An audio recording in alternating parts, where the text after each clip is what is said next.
जाते जाते ही ईशानी के पैरों में बची कुची ताकत भी जैसे खत्म हो गई थी। वह धड़ाम से वहीं फर्श पर गिर सी गई। उसने अपना रोता हुआ चेहरा अपनी दोनों हथेलियों में छिपा लिया और फूट फूट कर बेतहाशा रोने लगी। खौफ और बेबसी के मारे उसकी हथेलियां बुरी तरह से कांप रही थी। उसके होठों से निकलने वाला खून का कतरा अभी भी इस बात की गवाही दे रहा था कि रुद्र कुछ वक्त पहले उसी रूम में ईशानी के सामने मौजूद था।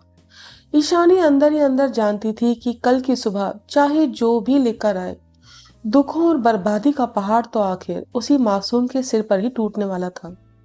अगली सुबह मल्होत्रा मेंशन में सुबह की धूप ढल रही थी। कामिनी मल्होत्रा अपने स्टडी रूम में बैठी हुई एक बहुत ही जरूरी फाइल पर काम कर रही थी। आज संडे था, इसीलिए वह ऑफिस जाने की बजाय घर पर ही अपना काम निपटा रही थी। अचानक टेबल पर रखी उसकी फोन की स्क्रीन जगमगाई और एक के बाद एक लगातार 2-3 मैसेज के रिंगटोन बजी। कामिनी ने लैपटॉप की स्क्रीन से अपनी नजरें हटाई और अपना फोन उठाया। स्क्रीन पर किसी अननोन नंबर से आए मैसेजेस दिख रहे थे। कामिनी ने बिना सोचे समझे उन मैसेजेस को ओपन किया, लेकिन जैसे ही कामिनी फोन की स्क्रीन को स्लाइड करके एक एक तस्वीर, फाइल और डॉक्यूमेंट को देखती जा रही थी, उसके चेहरे का उड़ता हुआ रंग साफ बता रहा था कि उसके पैरों तले जमीन खिसक चुकी है। कुछ ही सेकंड में उनका चेहरा हल्दी की तरह पीला पड़ गया। उसके हाथ बुरी तरह से कांपने लगे और ठंडे पसीने की बूंदें उसके माथे पर उभर आई थी। वे तस्वीरें और वो राज, कामिनी का वो सबसे बड़ा काला सच था जिसे उन्होंने सालों से दुनिया से छिपाकर रखा हुआ था। घबराहट में कामिनी ने झटके से अपना फोन बंद किया। उनकी दिल की धड़कनें बेकाबू हो चुकी थी।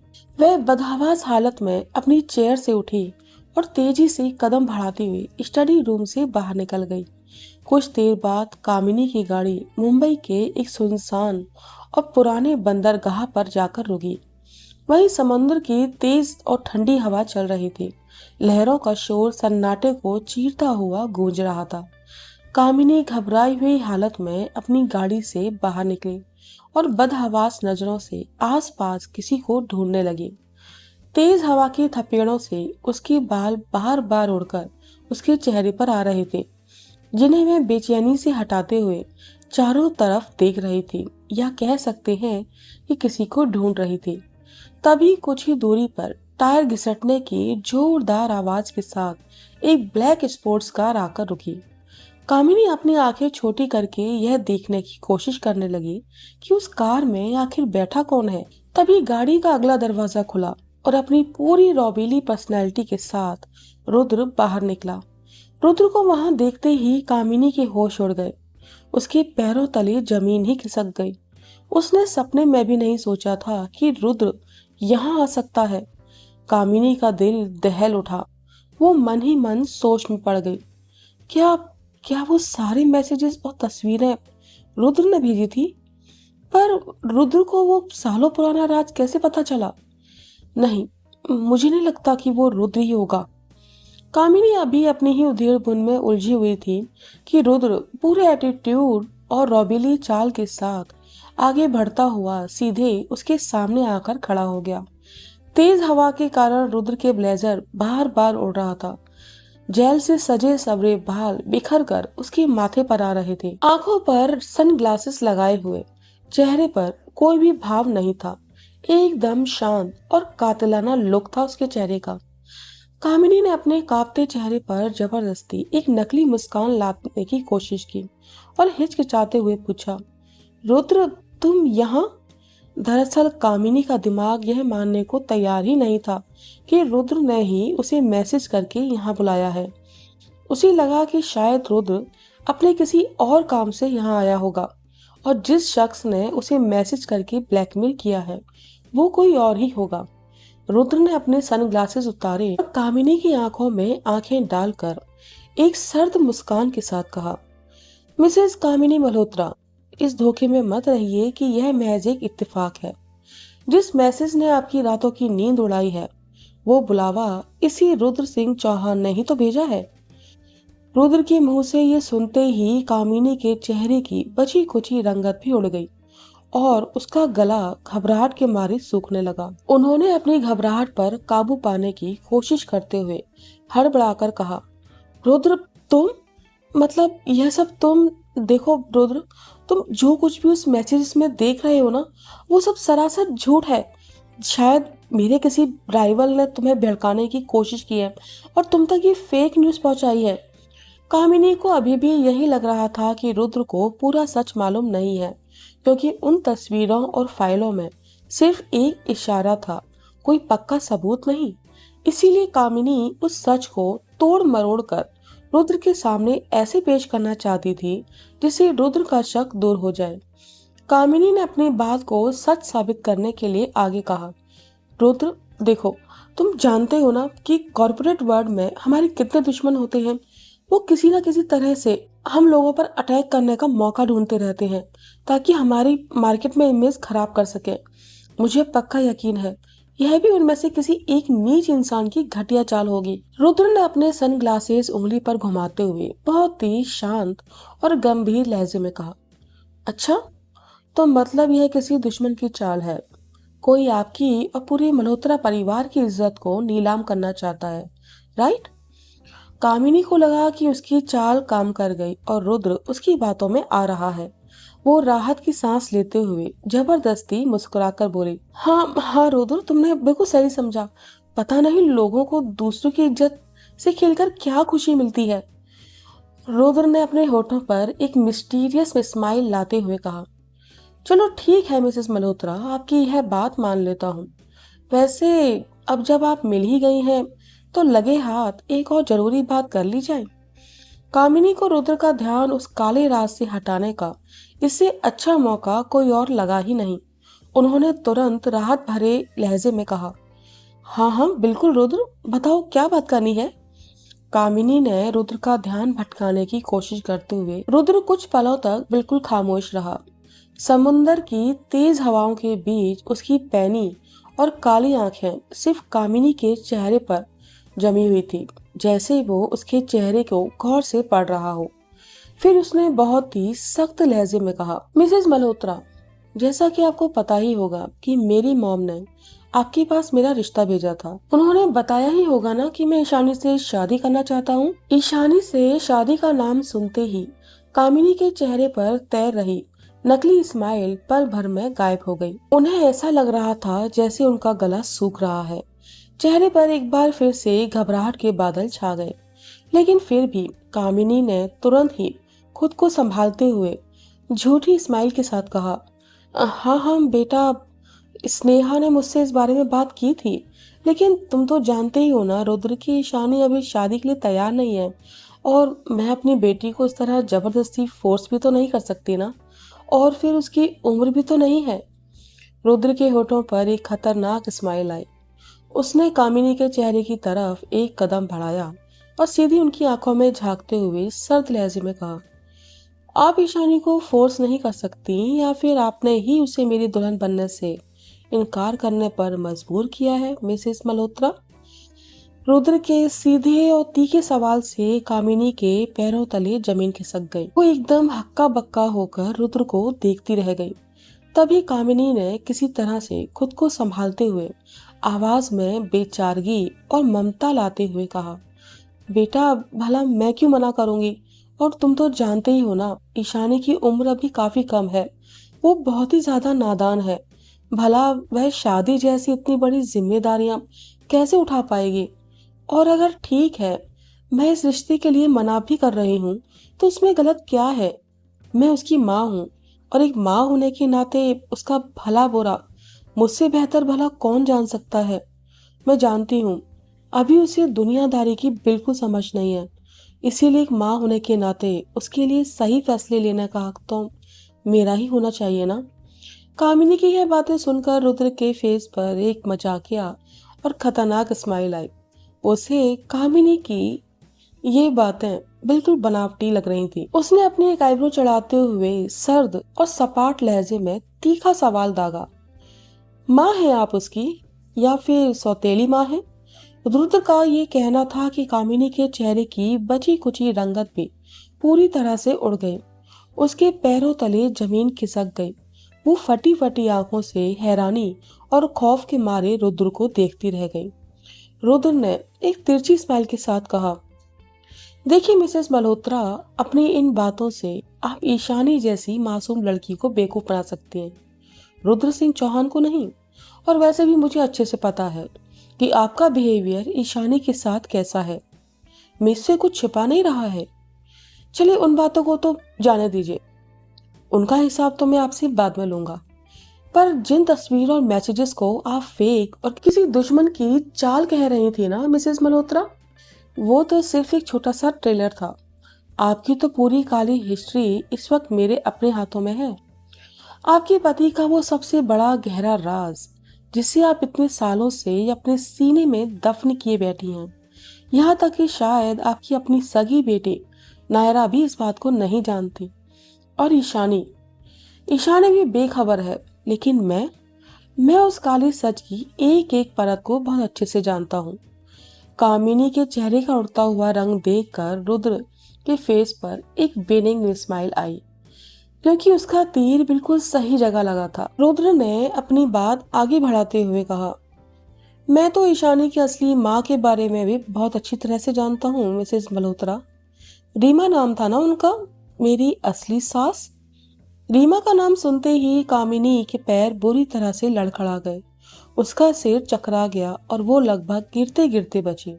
इससे पहले कि कामिनी जमीन पर गिरती, रुद्र ने फुर्ती से उनकी बाह पकड़कर उन्हें संभाल लिया और मजाकिया अंदाज में कहा, अरे अरे, क्या हुआ मेरी होने वाली सौतेली सासू माँ, संभाले खुद को।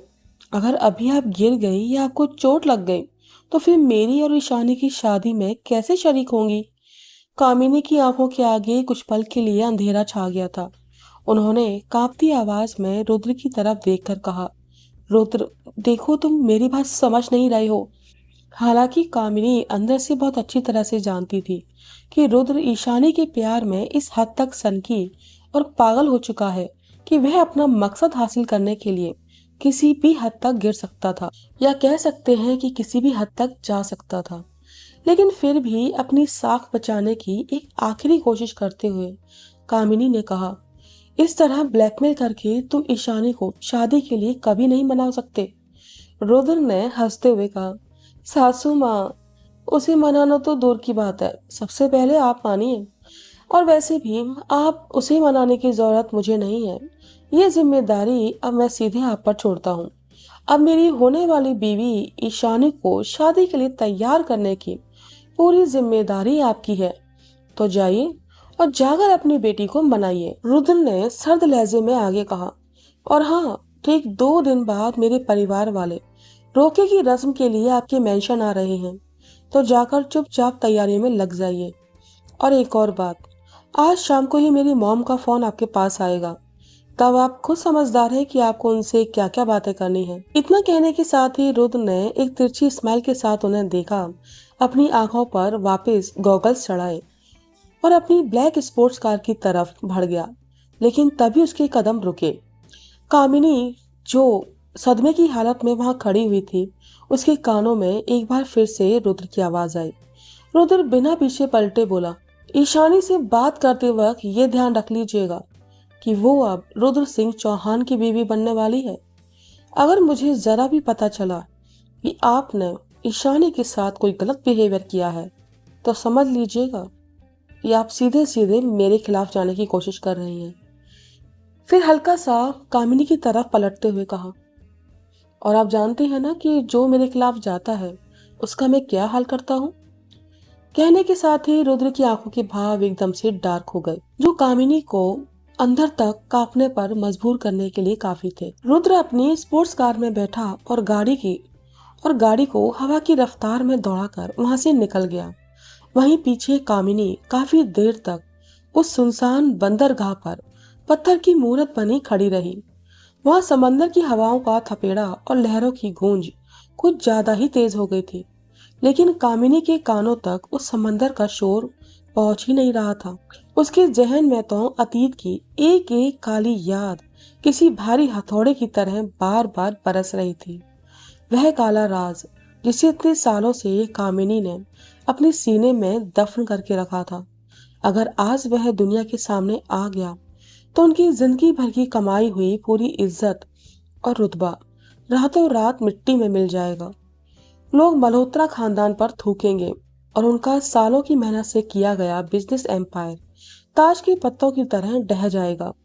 पता नहीं कामिनी कितनी देर तक उस सुनसान बंदरगाह पर हवा के थपेड़ों के बीच बेसुध खड़ी रही।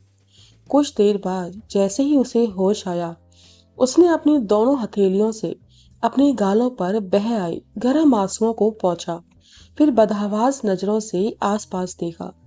खुद को उस वीरान जगह पर बिल्कुल अकेला पाकर कामिनी ने किसी तरह खुद को संभाला, कांपते कदमों से अपनी कार की तरफ बढ़ गई और ड्राइविंग सीट में बैठकर तेजी से गाड़ी मल्होत्रा मेंशन की तरफ दौड़ा दी। दूसरी तरफ मल्होत्रा मेंशन में डाइनिंग एरिया में नायरा ने घर की पुरानी मेड मानसी से पूछा, मानसी, ये ईशानी कहाँ है? आज नाश्ते के लिए नीचे भी नहीं आई। वह ठीक तो है ना? मानसी ने रुकते हुए कहा, नायरा दीदी, मैं ईशानी को बुलाने उनके कमरे में गई थी, लेकिन उसने कहा है कि उसे भूख नहीं है। उसकी तबीयत भी कुछ ठीक नहीं लग रही थी। ये सुनते ही नायरा के चेहरे पर चिंता की लकीरें उभर आई। वो बोली, तबीयत ठीक नहीं है? फिर उसने तुरंत कहा, मैं जाकर देखती हूँ। तुम एक काम करो, उसके लिए एक बाउल में गर्मा गर्म सूप बनाकर ऊपर कमरे में ही ले आओ। इतना कहकर नायरा तेजी से ईशानी के रूम की तरफ बढ़ गई। नायरा ने रूम का दरवाजा खोला और जैसे ही कमरे के अंदर कदम रखा, पूरे कमरे में अंधेरा फैला हुआ था। खिड़कियों के भारी पर्दे ढके हुए थे। नायरा बेड की तरफ बढ़ी तो देखा ईशानी खुद को सिर से लेकर पैर तक ब्लैंकेट से कवर किए सो रही थी। साइड टेबल पर रखे लैंप की रोशनी में उसे ईशानी का चेहरा नजर आ रहा था। उसका मासूम चेहरा काफी उतरा हुआ और पीला लग रहा था। नायरा आहिस्ता से उसके बगल में बेड पर ही बैठ गई। उसने प्यार से जैसे ही ईशानी के सिर पर हाथ फेरा, उसे महसूस हुआ कि ईशानी का शरीर तवे की तरह तप रहा था। नायरा ने घबराकर फौरन उसके माथे को छुआ। ओह गॉड, इसे तो बहुत तेज बुखार है। ईशानी ठंड के मारे बुरी तरह से कांप रही थी। नायरा ने बिना पल गवाए रिमोट उठाकर एसी बंद किया, खिड़की से पर्दे हटाकर लाइट ऑन की और वापस ईशानी के पास आकर बैठ गई। ईशानी का मासूम चेहरा पूरी तरह से मुरझाए हुए फूल की तरह बेजान लग रहा था। नायरा ने बड़े प्यार से उसका गाल को सहलाते हुए कहा, ईशानी, क्या हुआ बच्चा? तुम्हें अचानक इतना तेज फीवर कैसे आ गया? ईशानी इतनी कमजोर लग रही थी कि आंखें भी ठीक से नहीं खोल पा रही थी। ये देखकर नायरा को बहुत घबराहट हुई। उसने ईशानी के गालों को थपथपाया तो ईशानी ने भारी भारी और कमजोर सी आंखों से नायरा की तरफ देखा। ईशानी ने बहुत ही कमजोर और रुंधी आवाज में कहा, नायरा दी, आप? नायरा ने फिक्र भरे लहजे में पूछा, तुम्हें इतना फीवर कैसे हो गया ईशु? क्या कल रात तुम्हें ठंड लग गई थी? और अगर ठंड लग रही थी तो तुमने रात भर एसी को चलाकर रखा था? ईशानी ने कमजोर सी आवाज में कहा, कल रात तक तो मैं ठीक थी दी, पता नहीं आज सुबह से ही अचानक इतना फीवर कैसे हो गया। नायरा ने कहा, ठीक है, तुम शांत रहो, मैं अभी डॉक्टर को बुलाती हूँ। इतना कहकर नायरा ने फौरन अपने फैमिली डॉक्टर को फोन मिला दिया। कुछ ही देर में फैमिली डॉक्टर मल्होत्रा मेंशन पहुंच गए। उन्होंने ईशानी का चेकअप किया, थर्मामीटर से फीवर चेक किया गया, फिर सिरिंज निकालते हुए एक इंजेक्शन ईशानी को लगाने लगे। डॉक्टर के हाथ में इंजेक्शन देखते ही ईशानी की आंखों से आंसू बहने लगे। दरअसल वह बचपन से ही इंजेक्शन से बहुत डरती थी, लेकिन नायरा ने प्यार से समझा बुझाकर ईशानी को अपनी बाहों में भींच लिया और उसका सिर अपने कंधे से लगा लिया और डॉक्टर को इंजेक्शन लगाने का इशारा किया। इंजेक्शन लगाने के बाद डॉक्टर ने सिरिंज साइड में रखी और कहा, घबराने की बात नहीं है, बहुत ज्यादा मेंटल स्ट्रेस और ठंड की वजह से फीवर हुआ है। बस कुछ ही देर में इंजेक्शन का असर होगा और बुखार उतर जाएगा। ये कुछ दवाइयां हैं, इन्हें वक्त पर खिलाते रहिएगा और खाने में सिर्फ हल्का खाना ही दीजिएगा। कुछ और हिदायतें देकर डॉक्टर साहब वहां से चले गए। नायरा ने ईशानी को वापस आराम से बेड पर लिटा दिया और मुस्कुराते हुए कहा, ईशानी, तुम इतनी बड़ी हो गई हो, लेकिन अभी तक बच्चों की तरह इंजेक्शन से डरती हो। ईशानी, जिसकी रोने की वजह से आंखें और उसकी छोटी सी नाक लाल हो चुकी थी, बड़ी मासूमियत से बोली, दी, मुझे बहुत दर्द होता है उससे। ये डॉक्टर अंकल हमेशा आते ही इंजेक्शन क्यों लगा देते हैं? वो मेडिसिन भी तो दे सकते थे ना। इस बात पर नायरा ने उसकी नोज पिंच करते हुए कहा, अच्छा जी, तुम तो ऐसे बोल रहे हो जैसे तुम मेडिसिन भी खा लेती हो। अरे, दवा के नाम पर भी तुम्हारे दुनिया भर के नाटक होते हैं। तभी मानसी हाथ में सूप का बाउल और ट्रे लेकर रूम में आ गई।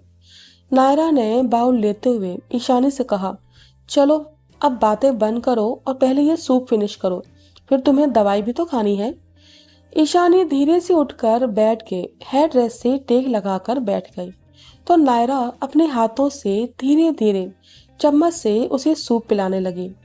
कुछ देर बाद ईशानी ने सूप का चम्मच पीछे करते हुए कहा, बस दी, और नहीं पीना। नायरा ने मुस्कुराते हुए नैपकिन से ईशानी के होठों को पोंछा, लेकिन जैसे ही नायरा का हाथ उसके चेहरे के करीब गया, नायरा की नजर ईशानी के निचले होठ पर बने कट के ताजा निशान पर गई। नायरा ने चौंकते हुए पूछा, ईशानी, ये होठ पर क्या हुआ? नायरा का यह सवाल सुनते ही ईशानी के हाथ पांव फूल गए। रुद्र की कल रात की वो खतरनाक हरकत उसके जहन में कौंध गई। उसने हड़बड़ाते हुए और नजर चुराते हुए झूठ बोला, अरे दी, ये वो मैं ना गलती से दरवाजे से टकरा गई थी, बस उसी वजह से कट लग गया। नायरा ने चिंता जताते हुए उसके गालों को सहलाया और कहा, बेवकूफ लड़की, थोड़ा देख कर नहीं चल सकती क्या? हमेशा इतनी जल्दबाजी में क्यों रहती हो? नायरा ने सूप का खाली बाउल साइड टेबल पर रखा और दवाइयों की स्ट्रिप से गोलियां निकालकर ईशानी की हथेली पर रखते हुए बोली, अब चलो नाटक बंद करो और जल्दी से दवा खा लो। ईशानी ने हथेली पर रखी टैबलेट्स को देखकर रोनी सूरत बनाते हुए कहा, दी, इतनी सारी दवाइयाँ, ये तो मुझसे बिल्कुल नहीं खाई जाएंगी। नायरा ने उसे हल्का सा डांटते हुए कहा, अगर दवाई नहीं खाओगी तो ठीक कैसे होगी? जरा शक्ल देखो अपनी, बुखार से बंदेला की तरह मुंह लाल हो गया है तुम्हारा। ईशानी ने मुंह बनाते हुए कहा, दी, ऐसा तो मत बोलो ना। फिर उसने किसी तरह हिम्मत जुटाकर वो कड़वी दवा मुंह में रखी। कड़वाहट जबान पर लगते ही ईशानी का चेहरा अजीब सा बन गया।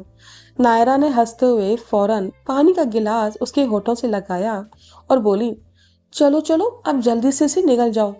ईशानी ने बड़ी मुश्किल से पानी के साथ वो दवा निगल ली और भारी भारी पलकें झपकाते हुए बोली, दी, मुझे अब बहुत नींद आ रही है, मैं सोना चाहती हूँ। नायरा समझ गई कि डॉक्टर ने जो इंजेक्शन और दवाई उसे दी है, शायद उसी वजह से ईशानी को नींद आ रही होगी। उसने प्यार से ईशानी का माथा चूमा और कहा, ठीक है, तुम आराम से सो जाओ, मैं बाद में आकर तुमसे मिलती हूँ, ठीक है? और हाँ, खबरदार, जो एसी ऑन किया तो थोड़ी स्वेटिंग होगी ना तो बुखार जल्दी उतरेगा। ईशानी ने धीरे से सिर हाँ में हिलाया। नायरा ने उसे ब्लैंकेट से अच्छे से कवर किया और कमरे का दरवाजा बंद करके बाहर आ गई। दूसरी तरफ नायरा जब सीढ़ियां उतरती हुई नीचे हॉल में आ रही थी, तभी उसकी नजर सामने से आ रही अपनी मॉम कामिनी पर पड़ी, जो अभी अभी बाहर से बदहवास हालत में लौट कर आई थी। उनके चेहरे पर ही साफ दिख रहा था कि वो बहुत ज्यादा परेशान है। संडे की सुबह अपनी मॉम को इस तरह से बाहर से परेशान हाल में आते देखकर नायरा ने हैरान होकर पूछा, मॉम, आप बाहर गई थी? आज तो आपको ऑफिस भी नहीं जाना था, फिर आप इतनी सुबह कहाँ चली गई थी? कामिनी ने पहले तो बिना किसी भाव के नायरा की तरफ देखा। कामिनी के दिमाग में रुद्र का वो अल्टीमेटम घूम रहा था कि 2 दिन बाद रोका है। कामिनी समझ चुकी थी रुद्र से ईशानी की शादी की बात पक्की करने और ईशानी पर दबाव बनाने के लिए नायरा का इस घर में ना होना ही बेहतर है, क्योंकि कामिनी जानती थी कि नायरा ईशानी की एक ढाल की तरह है। कामिनी ने खुद को संभालते हुए सख्त लहजे में कहा, नायरा, मुझे तुमसे एक जरूरी काम है। नायरा ने पूछा, हाँ बोलिए ना मॉम, क्या बात है? कामिनी ने बिना पल गवाए कहा, तुम्हें अभी कुछ ही देर में लंदन के लिए निकलना होगा। ये सुनते ही नायरा के होश उड़ गए।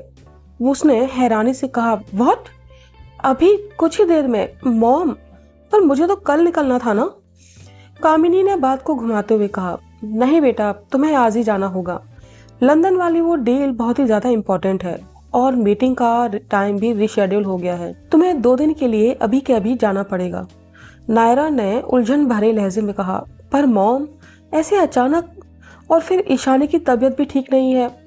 कामिनी ने उसके कंधे पर हाथ रखते हुए कहा, बेटा, सिचुएशन बहुत ही ज़्यादा अर्जेंट है, इसीलिए मैं कह रही हूँ। तुम्हारी पैकिंग तो पहले ही हो चुकी है ना? नायरा ने बेबसी से कहा, हाँ मॉम, पैकिंग तो मैंने कल रात को ही कर ली थी। कामिनी ने कहा, ठीक है फिर ज़्यादा मत सोचो, जल्दी से रेडी होकर नीचे आओ। ड्राइवर बाहर गाड़ी लेकर तुम्हारा ही इंतजार कर रहा है। इतना कहकर कामिनी बिना नायरा के जवाब का इंतजार किए तेजी से अपने रूम की तरफ बढ़ गई। वहीं नायरा सीढ़ियों पर खड़ी हुई सोचती रह गई कि आखिर मॉम इतना ज्यादा जल्दबाजी क्यों मचा रही हैं। कुछ देर बाद नायरा एयरपोर्ट की तरफ जाती हुई अपनी कार की विंडो से बाहर देख रही थी, लेकिन उसका दिमाग तो मल्होत्रा मेंशन में ही अटका हुआ था। उसके दिल में रह रहकर एक अजीब सी बेचैनी उठ रही थी। नायरा ने खुद से ही मन सवाल किया, मॉम ने अचानक मुझे इतनी जल्दबाजी में लंदन भेजने का फैसला क्यों किया, जबकि मेरी फ्लाइट तो कल की थी। क्या वाकई में मीटिंग रिशेड्यूल हुई है, या मॉम मुझसे कुछ छिपा रही हैं? कहीं ऐसा तो नहीं कि वो बात ईशानी के वजह से? सोचते हुए नायरा को कुछ अजीब सा फील हुआ। वैसे नायरा का यह अंदाजा बिल्कुल भी गलत नहीं था, उसका शक बिल्कुल सही था। कामिनी ने जानबूझकर नायरा को लंदन का रास्ता दिखाया था, ताकि रुद्र का सच और ईशानी की शादी का खेल नायरा की नजरों से छुपी रहे, क्योंकि कामिनी बहुत अच्छे से जानती थी अगर नायरा घर पर रही तो वह कभी भी ईशानी का रिश्ता रुद्र से होने नहीं देगी। इधर मल्होत्रा मेंशन में नायरा की गाड़ी मेंशन से निकलते ही कामिनी के चेहरे पर फैली हुई झूठी हमदर्दी का नकाब उतर गया। उसकी आंखों में अब अपना वजूद और अपनी इज्जत बचाने का खौफ तैर रहा था। कामिनी ने भारी कदमों से ईशानी के कमरे की तरफ रुख किया। उसने कमरे का दरवाजा खोला और गहरी नींद में सो रही ईशानी के पास जाकर खड़ी हो गई। कामिनी की आंखें पत्थर जैसी सख्त हो चुकी थी। उसने मन ही मन फैसला कर लिया था, चाहे कुछ भी हो जाए, मुझे ईशानी को शादी के लिए हाँ बुलवाना ही होगा। रुद्र के सामने झुकने के अलावा अब कोई दूसरा रास्ता बचा ही नहीं है। अब क्या कामिनी सोती हुई बेबस ईशानी को जगाकर रुद्र से शादी करने का फरमान सुनाएगी? ईशानी क्या करेगी? क्या वो अपनी माँ की बात मानकर रुद्र से शादी करने को तैयार हो जाएगी? क्या नायरा शक के चलते वापस मल्होत्रा मेंशन लौट आएगी? तो क्या होगा आगे, जानने के लिए बने रहिए ब्यूटी एंड द डेविल में लव स्टोरीज FM पर।